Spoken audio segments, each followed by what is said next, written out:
Salut tout le monde, c'est Laimiana et aujourd'hui on se retrouve pour une vidéo un petit peu classique, on va dire, sur les chaînes de coloriage où je vais en fait vous présenter tout le matériel que j'utilise pour le coloriage, ou du moins que je possède. Vous verrez du matériel que j'utilise un peu moins, même si quand même, comme pour les livres, je fais du tri. On va commencer par mes crayons. Donc j'ai vendu quand même quelques gammes que j'ai testées. Ça m'a permis de vraiment garder ce qui me plaisait le plus, on va dire. Donc on commence avec la gamme que j'utilise tout le temps, clairement. Il n'y a pas un coloriage sans que je les utilise. Donc les polychromos, comme vous pouvez le constater, eh ben, il y en a qui sont très usés. J'en rachète pas mal. Hein. Vous voyez ceux qui sont très grands là, c'est des crayons que j'ai déjà rachetés une fois. Voilà. Ensuite les Derwent Intense, un petit peu moins usés vu que je les ai que depuis Noël, mais il y en a quand même quelques-uns qui commencent à faire un peu la gueule, genre les gris, comme d'hab. C'est toujours le gris que je use en premier de toute façon, donc forcément. Là on a quelques luminances, j'en ai que 6 pour l'instant, donc je sais pas si j'investirai, on va dire, dans la gamme complète, parce que je trouve qu'elle est quand même très chère. Après c'est des crayons de qualité, j'en doute pas. Mais pour l'instant, les quelques crayons que j'ai me suffisent. Peut-être compléter un peu pour des couleurs peau, c'est tout.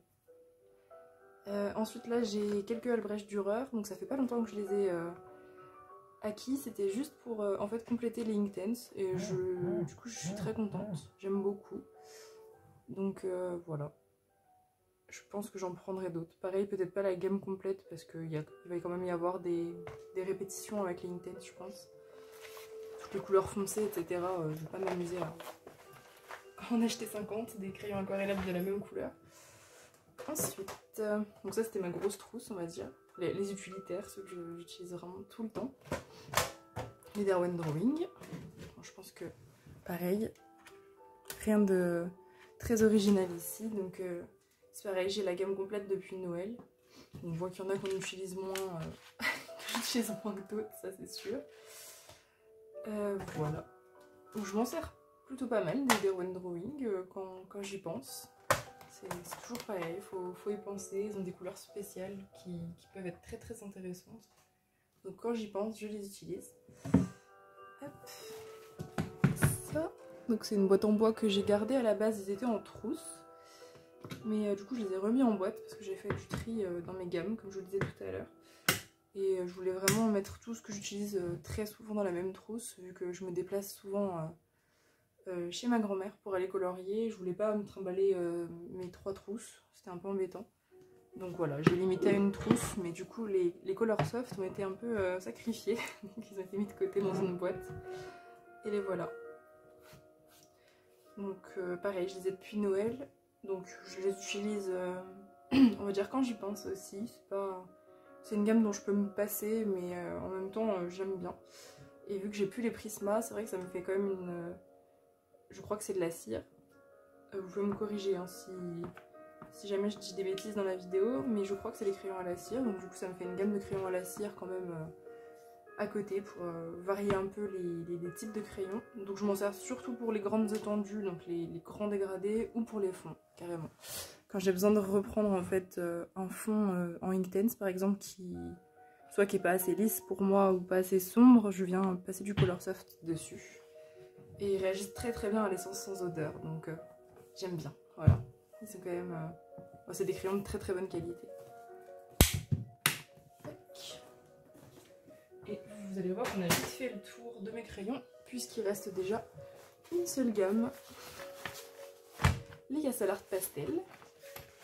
Voilà, donc il y en a 48, si je dis pas de bêtises.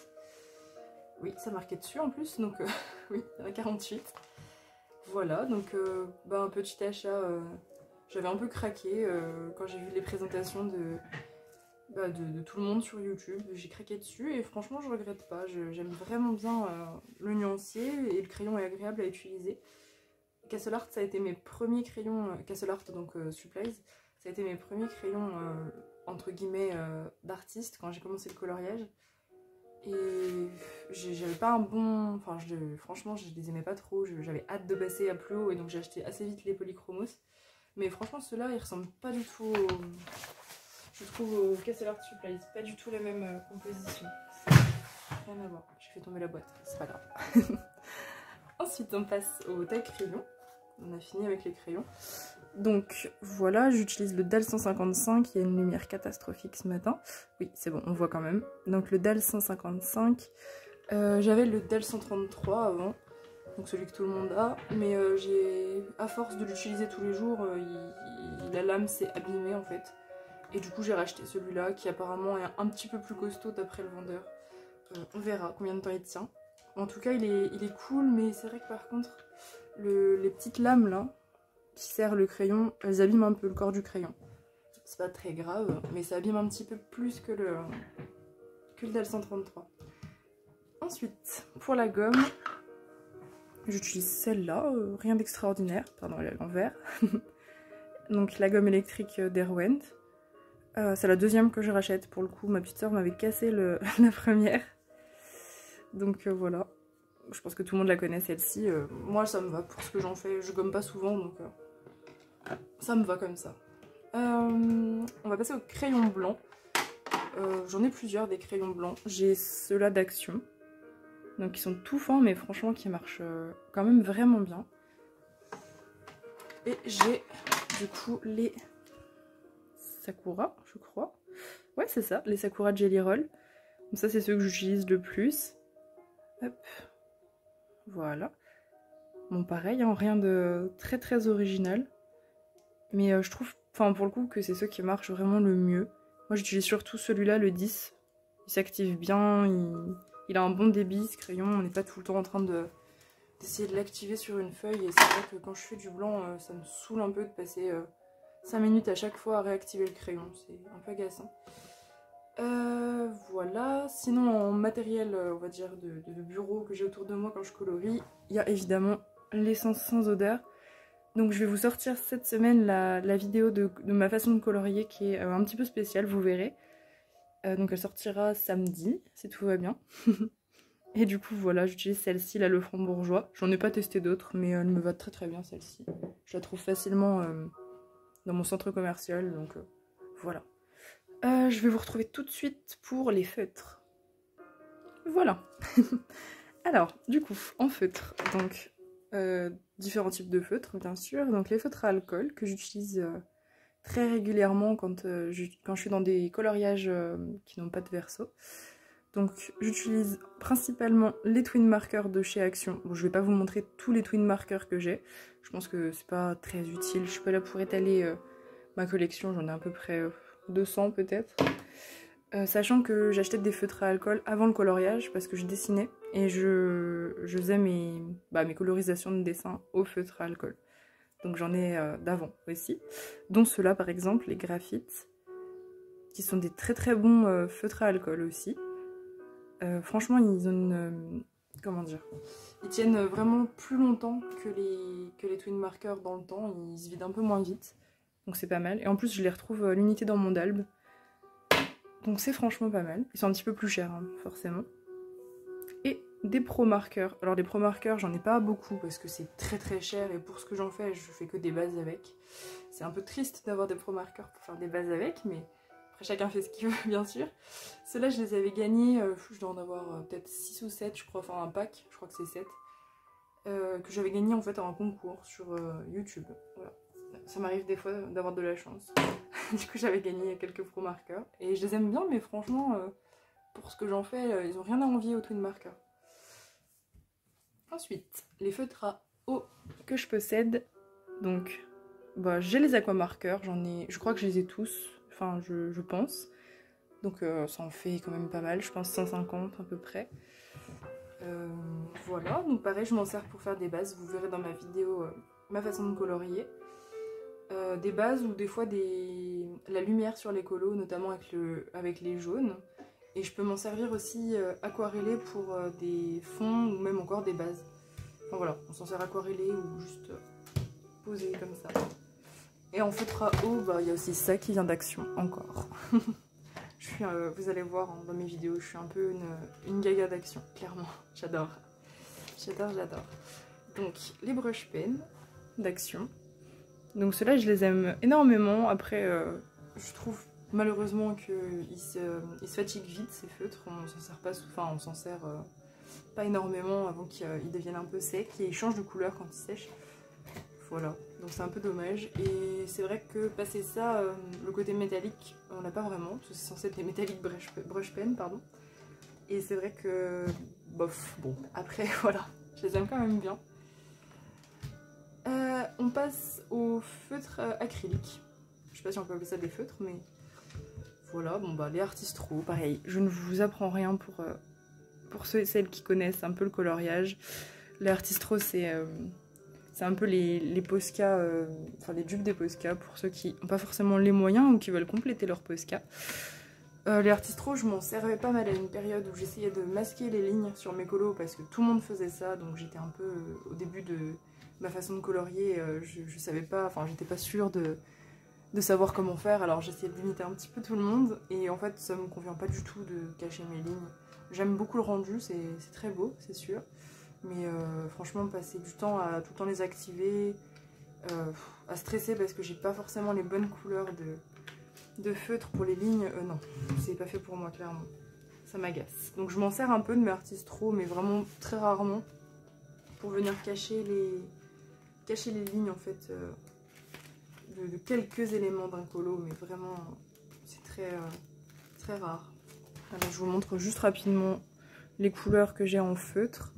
Donc ça c'est pareil, c'est encore des feutres d'Action. Je vais vous les montrer. Je les avais oubliés, mais ils sont pourtant vraiment bien. Ok, ça c'était un accident, c'est rien. Pas de panique. Hop. Donc c'est ceux-là, c'est les Liquid Watercolor Brush Marker. Ils sont assez gros. Je sais pas s'il y a eu des présentations sur ceux-là, je les ai jamais vus. Donc c'est quand même des grosses mines. Tac. Et franchement c'est très pratique aussi pour faire des bases. Parce que ben, c'est des gros crayons.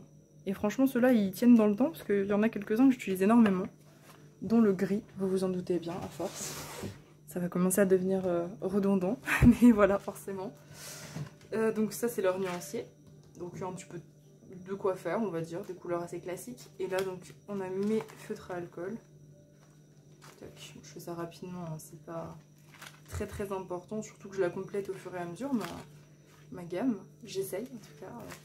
Dès que j'en trouve... Ah, ça, c'est les aquamarqueurs. Là, on passe au aquamarqueur. Il y en a un petit peu moins, enfin j'en ai un petit peu moins.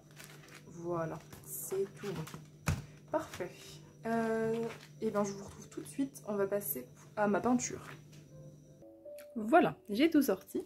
On va commencer par ce que j'utilise le moins, je pense, c'est un petit peu plus vite.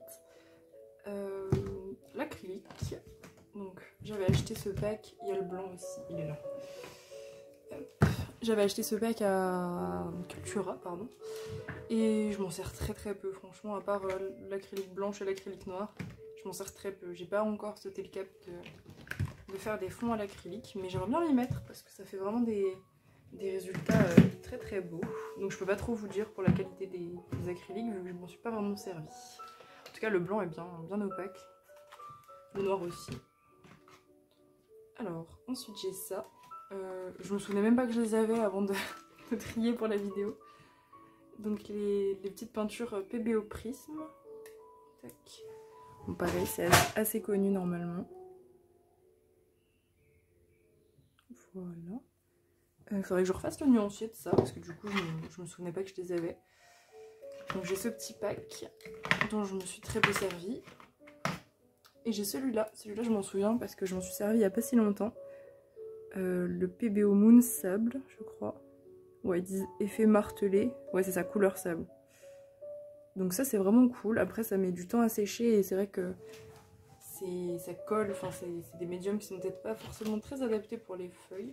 Mais ça fonctionne. Donc de temps en temps, c'est cool de s'en servir. Ça fait des petits effets. Hop là. Ensuite, on va passer à l'aquarelle. Donc ce dont je me sers le plus comme peinture. Donc celle-là, vous l'avez déjà vue, cette palette, si vous avez vu le premier épisode d'Écolo Défi. Donc il s'agit du coup de la palette Mozart. Je crois qu'elle s'appelle Komorebi, un truc comme ça sur sur Amazon. Donc ne me jugez pas parce qu'elle est très sale, c'est juste qu'elle a été très utilisée, donc c'est très bien. C'est le but. Et ça a été ma première palette, donc que j'ai eue en 2020 quand j'ai commencé. Voilà, donc elle est bien usée. Mais elle marche encore très bien et je m'en sers encore, surtout pour faire mes fonds, vu que les godets sont plus grands que l'autre palette que j'ai. Donc du coup, cette année, j'ai eu celle-ci. Donc l'aquarelle Sakura Koi.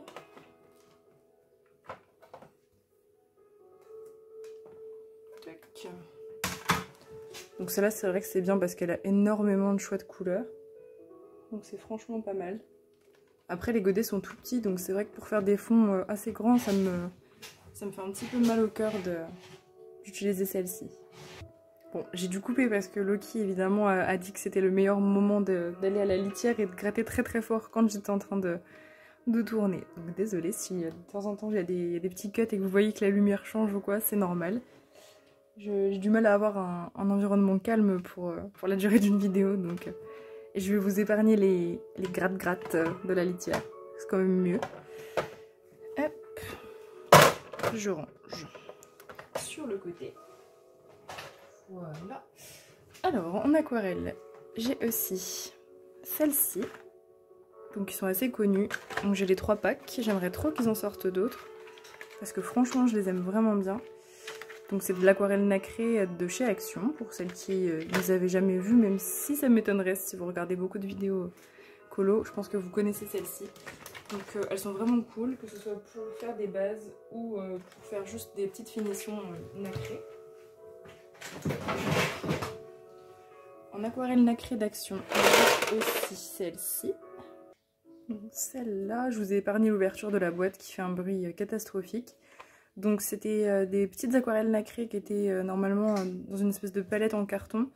Et quand j'aurai le courage, il faudrait que je les colle ensemble dans une palette pour que ça fasse comme une vraie palette d'aquarelle, avec les godets qui soient fixes. Parce que là, ils vont un petit peu dans tous les sens, c'est pas le top.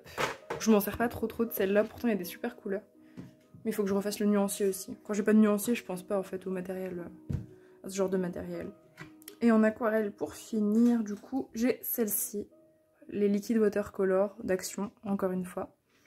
Donc je les ai numérotées hein, pour le nuancier, mais elles n'ont pas de numéro. Et donc j'en ai une dizaine. Voilà, pareil, je m'en sers pas souvent, il faudrait que je m'en serve un peu plus. Le souci, c'est que parfois sur certains papiers, ça traverse. Donc c'est pas cool. Pour de l'aquarelle, c'est un peu, ça coince un peu, voilà. Ensuite, on va passer au pinceau.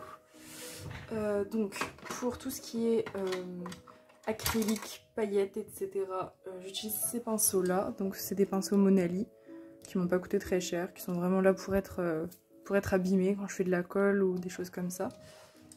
Et sinon, pour l'aquarelle, j'ai des pinceaux qui, eux, j'en prends un petit peu plus soin, on va dire. Donc, c'est que des pinceaux Raphaël, puisque c'est la seule marque que je connais. Donc, je sais que c'est une valeur sûre. Tac. Donc j'en ai un qui est un petit peu un peu plus cheap, qui est en plastique ou je sais pas quoi. Lui je l'utilise en fait pour mon encre noire, donc les poils elles sont un peu abîmés mais c'est pas grave, il sert que à ça. Et les autres c'est vraiment pour l'aquarelle, donc eux j'en fais vraiment, je fais vraiment très attention. Tac, voilà. Bon après j'y connais rien du tout en pinceau, donc n'attendez pas de moi une précision là-dessus. En tout cas, ils font très très bien l'affaire pour ce que j'en fais, donc c'est parfait. On passe aux paillettes, qui viennent d'apparaître comme par magie sur votre écran. Donc, les paillettes, j'ai donc pas mal de paillettes libres d'Action, parce qu'elles sont pas chères et c'est vrai que ça donne envie quand on voit ça. Je m'en sers quand j'y pense, pareil, avec de la colle. Moi, je vais vous la montrer, la colle, comme ça, c'est fait. Tac, cette colle-là. Donc que je spray en fait là où je veux mettre des paillettes. Donc généralement quand j'utilise ça, c'est qu'il y a une grosse zone de paillettes, genre un fond carrément ou un truc comme ça. Et avant qu'elle sèche, parce qu'elle sèche assez vite, je viens mettre des paillettes libres. Je viens saupoudrer de paillettes libres. Voilà. Et du coup bah on a tout ça. Après il y a ça, enfin c'est pas vraiment des paillettes, ça a un petit effet bizarre. Je les aime pas trop, je sais même pas pourquoi je les ai encore pour le coup. Parce que j'en ai un une fois qui a explosé sur un de mes livres, donc pas top. Ensuite j'avais ça, donc qui vient de Primark. En fait c'est de la peinture, des paillettes pour le corps, je vais y arriver. Donc voilà, je sais pas si vous allez voir, ça fait comme une espèce de pâte en fait d'or. C'est pas mal, ça se voit pas trop sur les photos mais ça se voit bien en vrai. Et ça donne un petit effet en plus je trouve sur certains fonds en fait, ça accroche bien sur les couleurs. Par contre ça tâche énormément la peau forcément, c'est fait pour ça à la base donc ça accroche. Le médium iridescent, pareil dont je me sers assez régulièrement. Quand j'ai pas envie de sortir l'aquarelle nacrée, je sors le médium iridescent. Voilà, moi je pense que vous connaissez aussi. Ensuite, les petites pochettes de chez Easink. J'en ai 3 normalement, mais il y en a une qui a disparu. Faudrait que je la retrouve quand même. Franchement, elles sont bien. C'est des paillettes qui sont très pigmentées. Après, par contre, il faut bien penser à aquareller son pinceau quand vous les utilisez. Parce que sinon, l'espèce de pâté qui est à l'intérieur, parce que c'est pas liquide, elle va se durcir direct et elle est plus travaillable. Donc ça va faire juste un pâté collé sur votre coloriage qui est pas très... c'est pas très joli. Mais ça donne des paillettes vraiment sympas et ça permet de faire des grandes zones. Contrairement aux stickles où il n'y a pas énormément de matière à l'intérieur. Du coup je parle de stickles, on en vient. Hop, donc les stickles, où il serait grand temps pour moi d'acheter une trousse plus grande parce que je ne peux plus la fermer. C'est génial. Donc pareil les stickles, au début je voulais pas acheter de stickles, je me disais que c'était un peu cher et tout pour ce que c'était. Et puis un jour j'en ai trouvé sur Vinted, j'ai testé, j'ai adoré et puis j'arrête pas d'en acheter maintenant dès qu'il y a une promo sur Craftelier, je vais acheter ce qui me manque et ce qui n'est pas en rupture. Bon, je pense que vous connaissez les stickles. Je vous fais pas de dessin. Je peux vous montrer, si vous voulez, le nuancier de mes stickles. Un joli petit nuancier pailleté. Et ça, c'est les encres, du coup, en pochette Easink. Voilà. Donc, je commence à en avoir pas mal de stickles. Et je m'en sers pas énormément en plus. Mais je sais pas, j'adore avoir des stickles. Mais c'est vrai que je suis pas quelqu'un qui met beaucoup de paillettes dans ses colos, ça s'y prête pas trop les ambiances que je fais. Mais j'adore les paillettes, donc un peu contradictoire, mais voilà. Tac. Bon, et ben on va passer au matériel pour les fonds. Voilà, on est un peu plus tard, j'ai tout mis de côté ce qui restait pour la vidéo, il reste pas grand chose, donc je suis assez contente, ça a pas fait une vidéo trop longue. J'avais un peu peur de m'éterniser sur chaque petit truc, sachant que c'est pas très important de savoir ce que j'utilise, mais c'est juste comme ça, je fais une petite mise au point, on va dire, de ce que j'utilise. Alors, du coup, pour tout ce qui est fond, j'ai les pastels secs Faber-Castell. Donc c'est les petits, c'est les demi-craies. Donc je m'en sers de moins en moins des pastels secs. Je m'en servais énormément au début, ils m'ont bien servi quand pour moi les fonds c'était une épreuve. Je pense qu'on est tous un peu passés par là. Et du coup je m'en sers de temps en temps, pareil, quand ça s'y prête, quand j'ai pas envie de faire un fond qui prennent trop le dessus sur le reste. Ensuite, les encres. Donc ça par contre, je suis en train de vraiment apprendre à les apprécier beaucoup plus qu'avant. Je pense que je vais essayer de compléter ma collection de distressing parce que j'en ai pas énormément. Donc voilà, là je vous ai mis à peu près tous les types d'encre que je possède, enfin toutes les marques en tout cas, c'est les mêmes types. Donc les distressing qui sont vraiment mes préférés. Là il faut vraiment que je vois pouvoir investir dans d'autres couleurs parce que je trouve que des fois c'est vraiment cool quand les papiers sont pas très épais pour faire de l'aquarelle. Après on a les encres Easink, donc je les ai numérotées pour le nuancier, faites pas attention. Tac, les grandes et les petites, peu importe. Qui sont aussi vraiment pas mal, un petit peu moins chères que les distressing, mais c'est vrai qu'elles sont peut-être un peu moins pigmentées. Après elles ont une bonne tenue dans le temps, elles sèchent pas vite, etc. Pour le coup, parce que bon, j'avais les encres Action, j'avais craqué pour les encres Action, j'étais super contente d'avoir trouvé toutes les couleurs et tout, et elles ont tenu même pas un mois avant de sécher alors que je m'en servais pas. Donc voilà, j'étais vraiment déçue, j'étais dégoûtée. Et du coup il y a celle-là aussi, la seule Distress Oxide que je possède, qui est franchement trop cool aussi. Bon c'est un grand pad, je voulais vraiment cette couleur, j'utilise assez souvent donc c'était rentable on va dire. Et Distress Oxide j'aime beaucoup aussi. Donc, pourquoi pas compléter du coup, pareil. Ensuite pour les fonds, que j'aurais aussi pu mettre dans la catégorie paillettes, c'est le Mod Podge, comment il s'appelle? holographique, oui, hologramme, c'est ça. L'hologramme Mod Podge qui fait une paillette, des paillettes de toutes les couleurs en fait. Très sympa. Et ça vernit en même temps. C'est pour ça que je l'ai mis dans cette catégorie.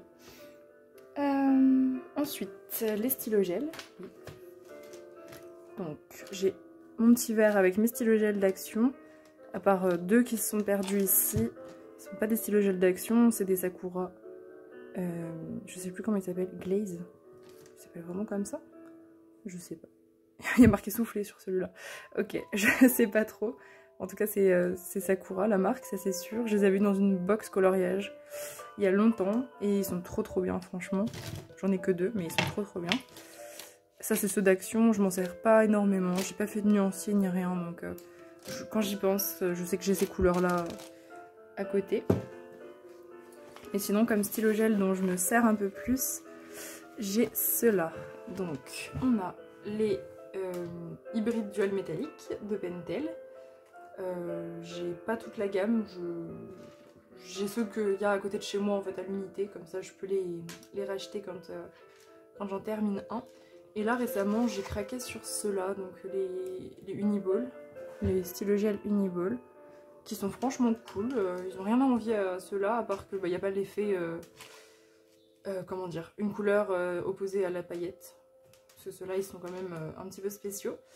Et sinon, j'ai quelques signaux aussi métalliques. Voilà, l'argent, le bronze et l'or. Pour les petits détails que j'ai envie de faire comme ça. Je vais vous montrer le nuancier aussi des stylogels. En tout cas de ceux qui sont faits. Tac. Voilà. Mais oui, ça paillette quand même vraiment bien. Ils sont de très bonne qualité. Tous. Donc très contente. J'ai trouvé à côté de chez moi en plus, donc... c'est génial. Hop. Ensuite, on a bientôt fini, je vous rassure. Ensuite, les pochoirs. Bon, les pochoirs, on va pas s'éterniser. J'ai une pochette avec une vingtaine de pochoirs en fait, qui viennent d'Action. Hop. Je vais pas sortir le plus joli. Bon, voilà, j'en ai une vingtaine. Je vais pas tous vous les montrer. C'était, ça se faisait à Action à une période. L'année dernière, et franchement les pochoirs, quand j'y pense, j'adore les utiliser, franchement c'est trop cool. Super simple d'utilisation avec de l'encre, moi je fais comme ça en tout cas. C'est super simple à utiliser, c'est accessible vraiment à tout le monde et ça peut donner des rendus vraiment incroyables. Ça multiplie en fait franchement les possibilités d'un fond, surtout quand on n'a pas forcément envie de s'amuser à dessiner un fond détail après détail, ce que je peux comprendre, on va pas y passer non plus 3 jours sans notre fond. Ensuite, c'est pour finir, on va parler des vernis. Donc, ça c'est le vernis avec lequel je vernis tous mes colos, très répétitif comme phrase. Donc c'est un vernis d'Action pour le coup, désolée pour la petite bille qui bouge, c'est de l'aérosol donc forcément il y a la petite bille. Et franchement moi il me va très bien, il fait pas de... Enfin il permet que en fait le blanc de la page d'à côté ne se déporte pas ou que la couleur ne glisse pas, enfin que ça s'abîme pas. Vu que j'aquarelle beaucoup, des fois ça perd en intensité.